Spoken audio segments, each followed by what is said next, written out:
Seigneur, tout à l'heure. Seigneur, je te bénis pour l'air vie, je te rends grâce et honneur. Je suis reconnaissant, Seigneur, pour l'air vie, je te bénis. Père, laisse que ton saint et glorieux nom soit élevé, soit magnifié dans les très hauts, Seigneur. Nous te bénissons. Merci, Père éternel. Nous t'adorons, nous te louons, Seigneur. Juste adore Dieu là où tu es. Commence à élever son saint nom. Commence à lui adorer. Commence à lui dire combien il est bon, combien il est merveilleux pour toi. Commence à lui dire merci pour sa protection sur ta vie. Commence à lui dire merci pour sa protection sur la vie de tes frères et sœurs, sur la vie de tes parents, de tes enfants, de ton mari, de ta femme. Commence à lui dire merci. Commence à élever le nom de Jésus. L'Éternel t'a gardé. Jusque-là, il te protège. Il te parle contre les dangers, contre les attaques des mondes des ténèbres, contre le piège de l'ennemi. L'Éternel te garde. Il continue à te protéger.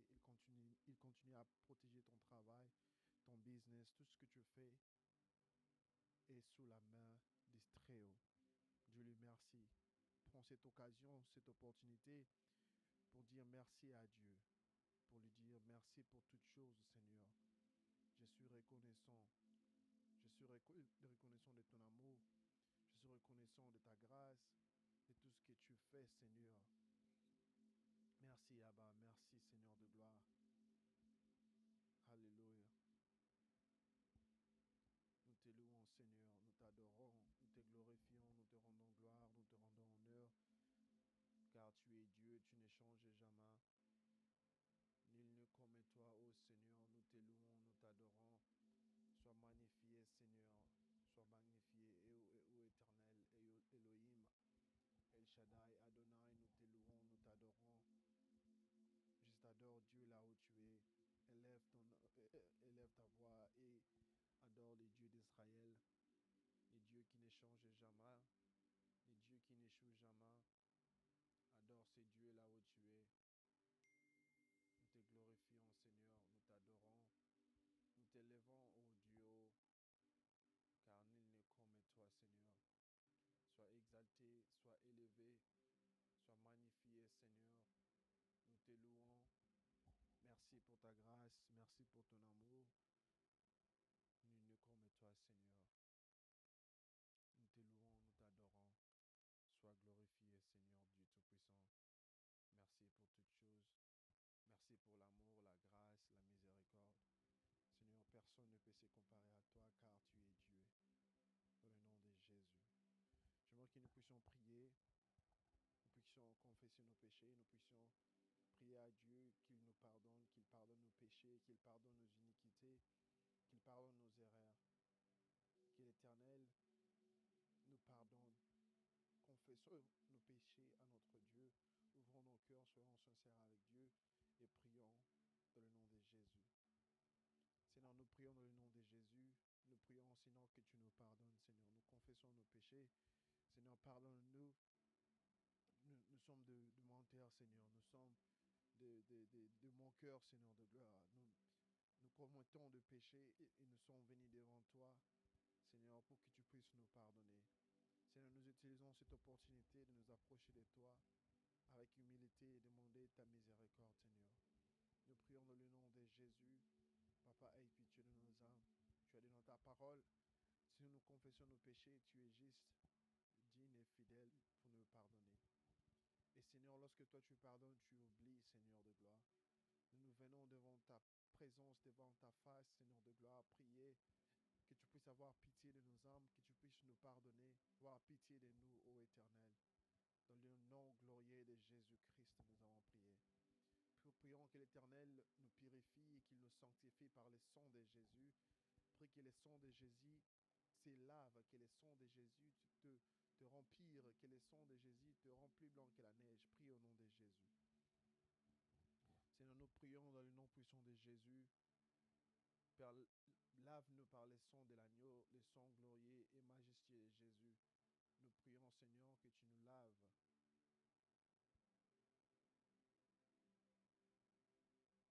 Seigneur, nous prions que tu nous laves, tu nous purifies, tu nous sanctifies par le sang de l'agneau, le sang majestueux et glorieux de Jésus. Nous prions, Seigneur, que tu nous laves, que tu nous purifies. Sanctifie-nous par le sang de Jésus, le sang glorieux, le sang majestueux de Jésus. Papa, lave-nous,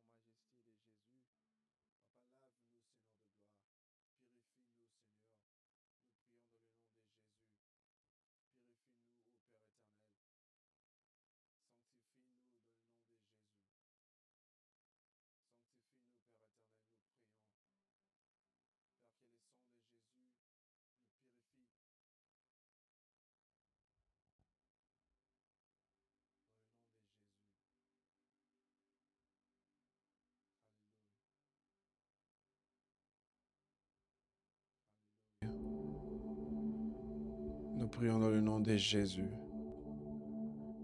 Sanctifie-nous, ô Père éternel. Seigneur, lave-nous par le sang de Jésus. Lave-nous par le sang de l'agneau, le sang glorieux et majestueux de Jésus. Seigneur, sanctifie-nous. Purifie-nous de toute iniquité, de tout péché, Seigneur, nous prions. Purifie-nous, sanctifie-nous, ô éternel Dieu. Nous prions dans le nom de Jésus. Sanctifie-moi, Seigneur, purifie mon cœur. Rends mon cœur pur, Seigneur de gloire. Sanctifie-moi, purifie-moi, ô Dieu Tout-Puissant. Je prie dans le nom puissant de Jésus. Prie que l'Éternel te purifie, que l'Éternel te rende plus blanc que la neige, que l'Éternel lave ton cœur, que l'Éternel lave ton corps, que l'Éternel lave ton esprit, que l'Éternel te purifie, que l'Éternel te rend pur. Prie au nom de Jésus. Prie au nom de Jésus. Que l'Éternel te lave. Prie au nom de Jésus. Prie que le sang de Jésus te purifie, que le sang de Jésus te sanctifie, que le sang de Jésus te rend plus blanc que la neige. Dans le nom puissant de Jésus. Nous allons prier et demander à Dieu de nous aider. Nous avons des faiblesses. Nous commettons des erreurs. Nous allons dire à Dieu, Seigneur, aide-moi là où j'avais tombé hier ou même aujourd'hui. Aide-moi à ne pas répéter la même chose encore demain. Seigneur, donne-moi la force de combattre. Donne-moi la force. Lorsque l'ennemi arrive pour me tenter, lorsque l'ennemi arrive, Seigneur, pour me séduire, donne-moi la force de résister de la même manière, Seigneur. Joseph avait résisté contre l'attaque de l'ennemi, contre la séduction. Seigneur, donne-nous aussi de force.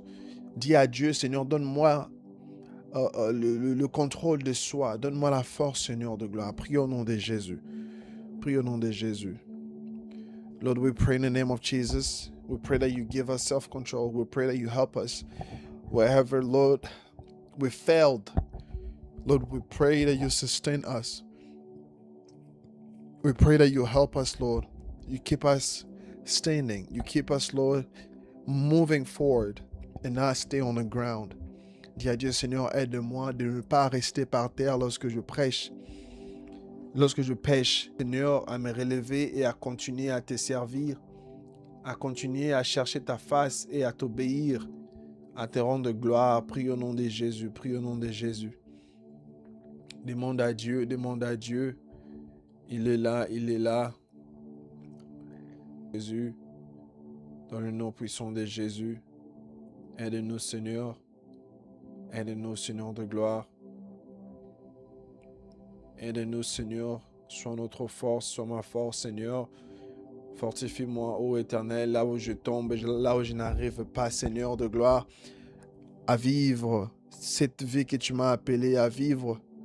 Aide-moi, Seigneur, à me relever, à continuer à marcher selon ta volonté, marcher selon ta parole, à continuer à faire ta volonté dans ma vie, dans le nom puissant de Jésus-Christ. Père, que ton nom soit glorifié, que ton nom soit exalté, que ton nom soit magnifié dans le lieu très haut. Ainsi nous avons prié dans le nom puissant et majestueux de Nazareth. Amen. Que l'Éternel nous bénisse. Il y a un problème de connexion, je ne sais pas pourquoi. Mais j'essaye de l'arranger, mais tellement que c'est l'Internet, je n'arrive pas vraiment à l'arranger. Mais par la grâce de Dieu, on va essayer de continuer. Si vous n'arrivez pas toujours à m'écouter ou à m'entendre, nous allons prier que l'Éternel nous aide. Vraiment, on prie que l'Éternel nous aide avec ces problèmes d'Internet. Vraiment, je ne sais pas qu'est-ce que je peux faire par là. C'est un problème de l'Internet.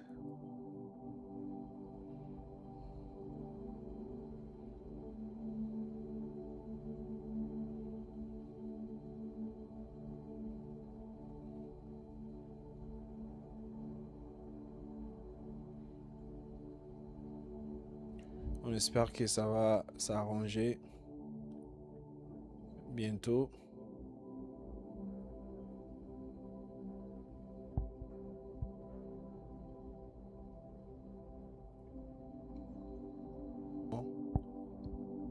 Parce que ça ne marche toujours pas.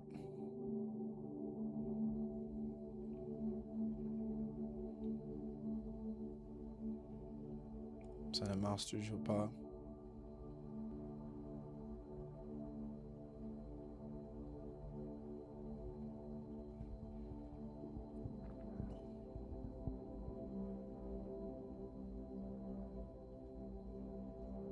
Il y a un problème de connexion. On va essayer d'arranger et voir comment est-ce que ça va fonctionner. Donnez-nous quelques minutes. On essaye d'arranger. Vraiment que l'Éternel nous aide à trouver une solution sur ce problème.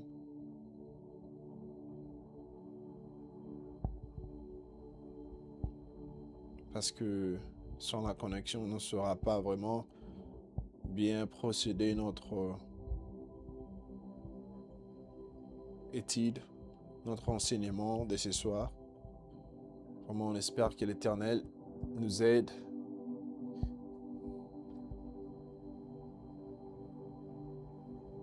Que le Seigneur nous aide vraiment avec ceci.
Vraiment, nous essayons de trouver la solution avec ces problèmes de connexion, mais je ne sais pas.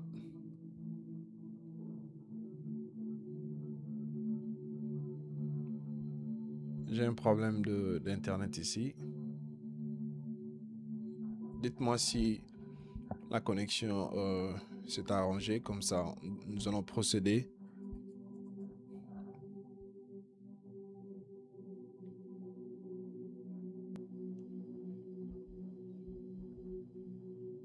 La connexion nous dérange vraiment ce soir.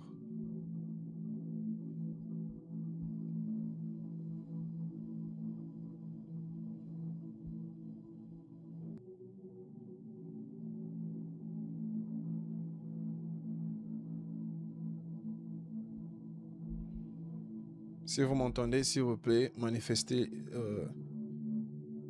cela dans les commentaires.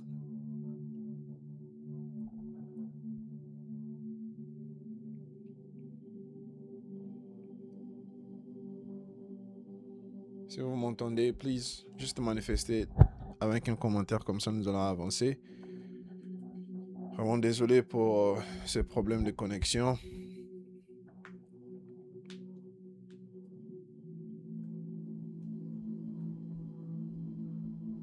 Est-ce que vous m'entendez? C'est bon? Can you hear me? Si vous m'entendez, juste écrivez dans le commentaire, comme ça nous allons avancer. D'accord, vous m'entendez. Voilà. Vraiment désolé pour ces problèmes de connexion que nous avons eu ce soir. Je ne sais pas. C'est comme ça avec la technique. Il y a des moments où ça fonctionne et puis il y a des moments où ça ne fonctionne pas. Mais on essaye de faire avec par la grâce de Dieu. Voilà. Nous allons aller directement dans nous allons continuer notre enseignement que nous avons commencé le mercredi passé. On est en train d'enseigner sur le livre sur l'évangile de Marc. Et je vais essayer de revenir un peu en arrière concernant ce que nous avons eu à parler la semaine dernière concernant cet évangile du livre de Marc. Il y a eu des choses importantes dont nous avons parlé le mercredi passé. Parmi ces choses, on a parlé sur la personne de Marc. On avait parlé sur l'introduction de cet évangile. Sur la personne de Marc, si vous pouvez noter quelque chose sur cela, on avait dit que Marc n'était pas parmi les 12 disciples de Jésus. Ce sont des choses qu'on a parlé la semaine dernière. Donc Marc n'était pas parmi les 12 disciples de Jésus, mais il est parmi les premières personnes à écrire l'évangile. Vous savez, on a 4 évangiles dans le Nouveau Testament et Marc est parmi les premières personnes à écrire l'évangile. Et il y a même les étudiants de la Bible qui disent que d'autres écrivains des évangiles tels que Matthieu et Luc, ils ont pris leurs données, ils ont tiré certaines informations sur le ministère de Jésus dans les livres de Marc, sur ce que Marc avait écrit. Donc, ce sont des choses qu'on avait parlé la semaine dernière. On avait aussi parlé sur la vie de Jean-Baptiste, sur sa vie, comment est-ce qu'il vivait sa vie avant qu'il baptise Jésus-Christ, parce que c'est lui qui avait baptisé Jésus, comme nous le savons tous, avant, lorsqu'il était né, là où il habitait, sa façon de s'habiller. On avait essayé de parler de tous ces détails dans notre vidéo de la semaine dernière. Mais aujourd'hui, nous allons prendre à partir du verset 4. Aujourd'hui, nous allons essayer d'enseigner ou d'apprendre à partir du verset 4 jusqu'au verset 34. Si on aura le temps d'en finir, on espère vraiment par la grâce de Dieu pour que nous puissions avancer correctement. Donc aujourd'hui, nous allons prendre à partir du verset 4. Nous allons aller jusqu'au verset 34 par la grâce de Dieu et nous allons essayer de parler des choses importantes dans train de nous enseigner ici dans cet évangile de Marc. Si vous avez peut-être un cahier pour noter, vous êtes libre de les noter et on va essayer de parler de la part du Seigneur. Voilà. Nous allons lire, je vais lire à partir du verset 4 jusqu'au verset 8 d'abord. Je vais essayer d'expliquer et puis nous allons continuer continuellement jusqu'à ce que nous allons arriver jusqu'au verset 34. Voilà. Marc chapitre 1er, le verset 4 jusqu'au verset 8. La Bible dit, Jean parit, baptisant dans le désert et prêchant les baptêmes de repentance pour la rémission de péchés. Tout le pays de Judée et tous les habitants de Jérusalem se rendaient auprès de lui et, confessant leurs péchés, ils se faisaient baptiser par lui dans le fleuve du Jourdain. Jean avait un vêtement de poil de chameau et une ceinture de cuir autour de ses reins. Il se nourrissait de sauterelles et de miel sauvage. Il prêchait disant, « Il vient après moi, celui qui est plus puissant que moi. Je ne suis pas digne de délier en me baissant la courroie de ses souliers. Moi, je vous ai baptisé d'eau. Lui, il vous baptisera du Saint-Esprit. » Donc, la semaine dernière, on avait parlé de cette partie dont je viens juste de vous lire sur la vie des gens. Vous voyez, j'avais essayé d'expliquer comment est-ce que toutes ces choses qui sont mentionnées ici, sur son habillement, ce qu'il mangeait et tout, comment est-ce que c'est relié avec la prophétie de l'Ancien Testament? Comment est-ce que c'est relié avec ce qui est écrit dans la Bible? Et on voit l'un des prophètes de Dieu, le prophète Élie, dans le livre ça parlait de sa façon de s'habiller. Ces prophètes de Dieu s'habillaient aussi de la même manière. Donc, Jean, pour lui, s'habiller de cette manière, c'était biblique. C'était quelque chose qui s'était déjà fait dans l'Ancien Testament. Vous allez voir que la Bible dit qu'il n'y a rien de nouveau sur la terre. Amen. Donc, c'était une chose qui s'était déjà fait dans l'Ancien Testament. Et puis, on avait aussi parlé de son arrivée sur la terre. Vous voyez, comment est-ce que Dieu avait déjà parlé de son arrivée avant l'arrivée de Jésus-Christ. Donc, ce sont des choses qu'on avait parlé la fois dernière. Mais il y a, dans tous ces chapitres premiers du livre de Marc, il y a trois grandes vérités dont Marc essaye de nous donner ici. Amen. Il y a trois grandes vérités. La première vérité, c'est il nous enseigne sur la préparation. Il nous parle sur la préparation. Ça, c'est la première des choses. La seconde, c'est il nous parle de l'identité. Il nous parle de l'identité de Jésus. Et puis la troisième chose, c'est il nous parle de l'autorité de Jésus.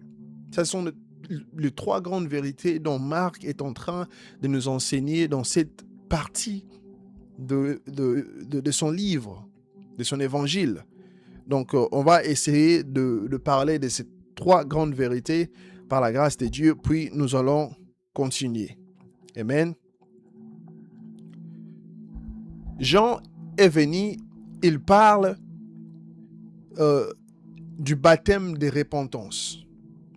Jean est venu, il parle du baptême de repentance. Ça, c'est ce qui était sa mission. Il était venu pour préparer le chemin pour que le Fils de l'homme puisse venir et passer. Avant que Dieu agisse puissamment, il prépare le cœur. À l'église, je pense que c'était dans Matthieu chapitre 2, le thème c'était, je me rappelle plus du thème, c'était le roi est né, je pense. The King is born. C'était en anglais. The King is born. J'avais pressé sur ces messages, sur la venue du Christ, ouais, sa mission, ce qui était venu faire sur la terre et ce qui s'était passé, tous ces signes qui s'étaient passés pendant sa naissance. Donc, Christ ne pouvait pas venir directement sur la terre et commencer sa mission. Il devrait y avoir une personne pour venir préparer les chemins pour lui. Et quand on parle d'une personne, cela ne veut pas dire que Dieu est incapable de juste envoyer son fils pour venir faire son travail. Cela n'était pas impossible à Dieu, car rien n'est impossible à Dieu. Mais Dieu est un Dieu d'ordre. Dieu ne force pas son chemin. Il prépare, et si les gens écoutent et ils ouvrent leur cœur et les gens les reçoivent, Dieu ne force jamais son chemin. Et Jean venir parler de la repentance avant la venue du Christ, c'était une chose vraiment très importante. Car la repentance ouvre la porte à la manifestation de Dieu. À chaque fois que nous nous repentons, nous ouvrons de portes à la manifestation de Dieu.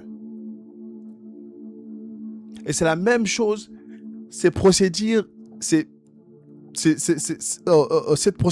la même procédure que nous aussi, nous prenons lorsque nous voulons recevoir le Seigneur Jésus-Christ comme notre Seigneur et Sauveur.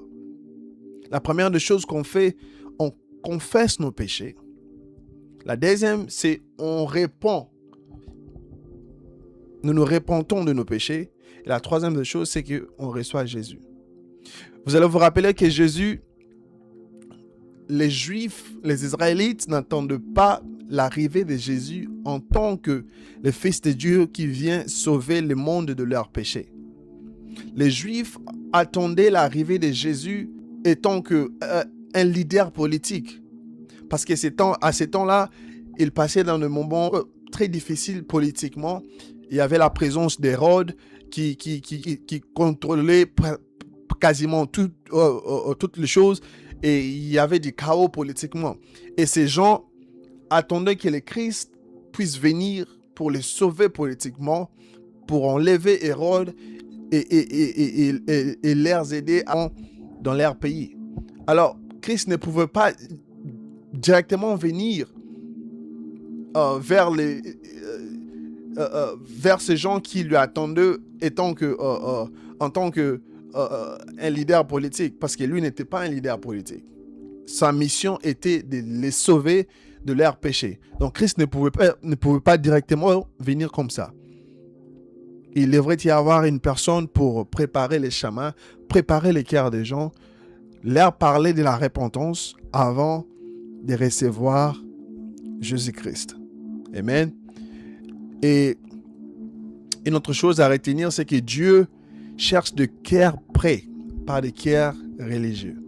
Ça aussi, c'est une vérité très importante. Parce que ces gens, les Juifs et les Israélites, en ces temps-là, ils étaient trop religieux, mais ils n'avaient pas cette relation directe avec Dieu. Ils n'étaient pas proches de Dieu. Mais ils étaient trop religieux parce que vous allez voir qu'il y avait des priests, il y avait les priests des sacrificateurs, il y avait des gens qui partaient au temple, il y avait des enseignants de la loi, il y avait toutes sortes de personnes qui servaient Dieu dans le temple, qui étaient des religieux. Mais ils n'étaient pas proches, leur cœur n'était pas proche de Dieu. Donc Dieu cherche des cœurs qui sont prêts pour lui, pas des cœurs religieux. Amen. Ça, c'est du verset 4 jusqu'au verset 8. Maintenant, nous allons essayer de lire sur le verset, à partir du verset 9 jusqu'au verset 13. Et puis, nous allons essayer d'en parler. Le verset 9, la Bible dit: en ces temps-là, Jésus vint de Nazareth en Galilée et il fut baptisé par Jean dans les Jourdains. Au moment où il sortait de l'eau, il vit les cieux s'ouvrir et l'Esprit descendre sur lui comme une colombe. Et une voix fit entendre dans le ciel ces paroles: tu es mon fils bien-aimé, en toi j'ai mis toute mon affection. Aussitôt l'Esprit poussa Jésus dans le désert, où il passa 40 tenté par Satan. Il était avec le bête sauvage et les anges les servaient. Waouh! Ici, Marc est en train de nous parler sur la révélation de l'identité de Jésus. Je voulais vous dire que j'avais dit, il y a 3 grandes vérités dont Marc est en train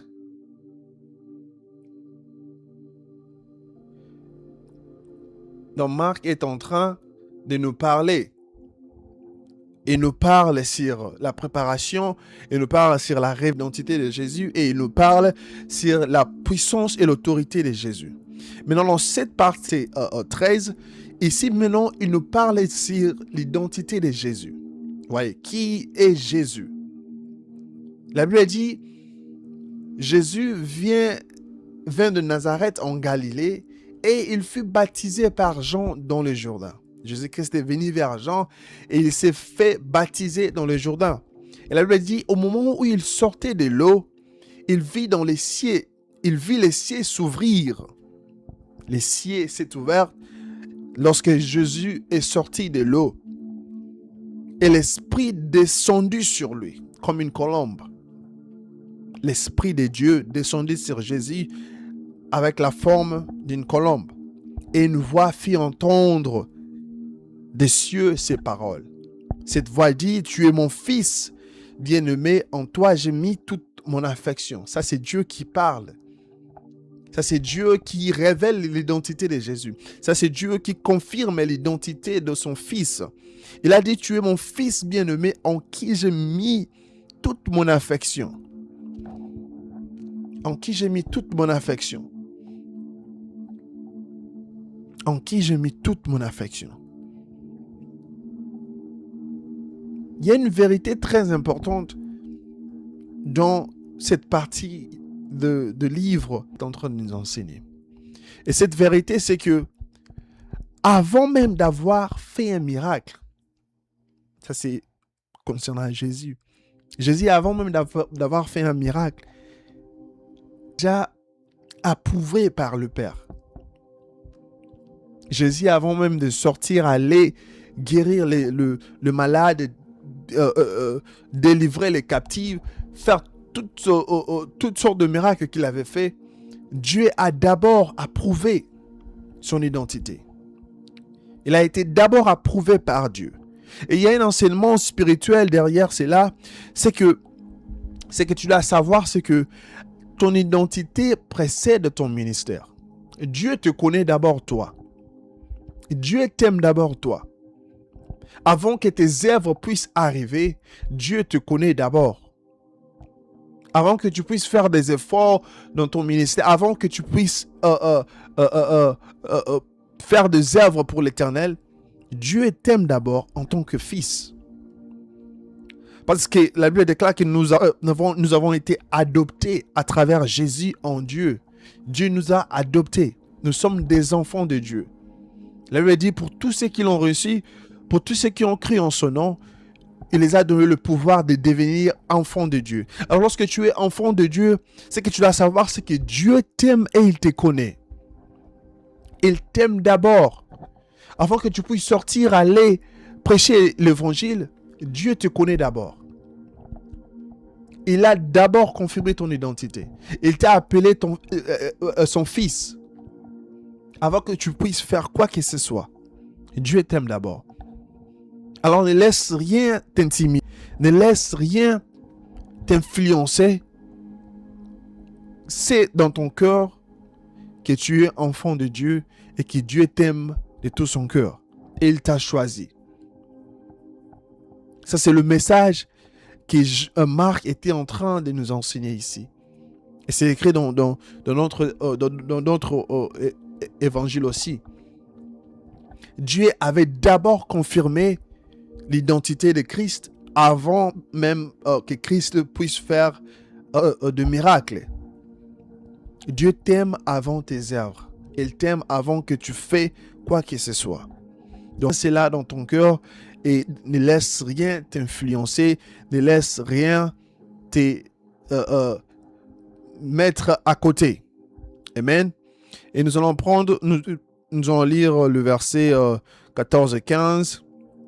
Le verset 14 et 15, la Bible a dit, après que Jean y était livré, Jésus allant dans la Galilée, prêchant l'évangile de Dieu. Wow. Maintenant ici, ça nous parle de l'annonce du royaume. Ça nous parle de l'annonce du royaume. Si on revient un peu en arrière, nous allons voir que Jésus-Christ, après avoir été baptisé, il avait dit qu'il a été amené dans le désert par l'Esprit pour être tenté par Satan. Il y a encore un autre enseignement dans cette partie de l'histoire de Jésus, mais on ne va pas en parler parce que Marc n'avait pas en parlé en profondeur ici. Donc, on va juste parler sur la tentation de Jésus, dont il avait fait face dans le désert, et la victoire qu'il avait eue sur Satan dans le désert. Ouais. Il s'est fait tenter et il a vaincu la tentation. Il est sorti victorieux et ensuite il a commencé son ministère. Et dans son ministère, lorsqu'il a commencé, son message était un message de repentance. Il a dit, le temps est accompli et le royaume de Dieu est proche. Il dit, repentez-vous et croyez à la bonne nouvelle. Il y a des choses qu'il a mentionnées ici. Il a parlé sur la repentance et puis il a parlé sur la foi. Ces deux choses marchent pareil. Ça marche ensemble. Tu ne peux pas avoir l'un et négliger l'autre. Ça marche pareil. Tu dois te repentir et tu dois avoir la foi pour entrer dans le royaume des cieux. Elle avait dit, sans la foi, il est impossible que quelqu'un puisse plaire à Dieu. Tu dois te repentir et tu dois avoir la foi. Il a dit, repentez-vous et croyez à la bonne nouvelle. À la bonne nouvelle. Donc, tu dois te repentir et puis tu dois croire, tu dois avoir la foi. On ne peut pas entrer dans le royaume sans se transformer de l'intérieur, sans avoir une transformation intérieure. Amen. Nous allons lire encore, nous allons continuer avec notre lecture, nous allons prendre le verset 16 jusqu'au verset 20. Et ça nous parle sur l'appel des disciples, Jésus appelle des simples pécheurs. Vocation de 4 disciples. Voilà. Marc chapitre 1er, verset 16 jusqu'au verset 20, la Bible dit, « Comme il passait le long de la mer de Galilée, il vit Simon et André, frères de Simon, qui jetaient un filet dans la mer car ils étaient pêcheurs. Jésus leur dit, « Suivez-moi et je vous ferai pêcher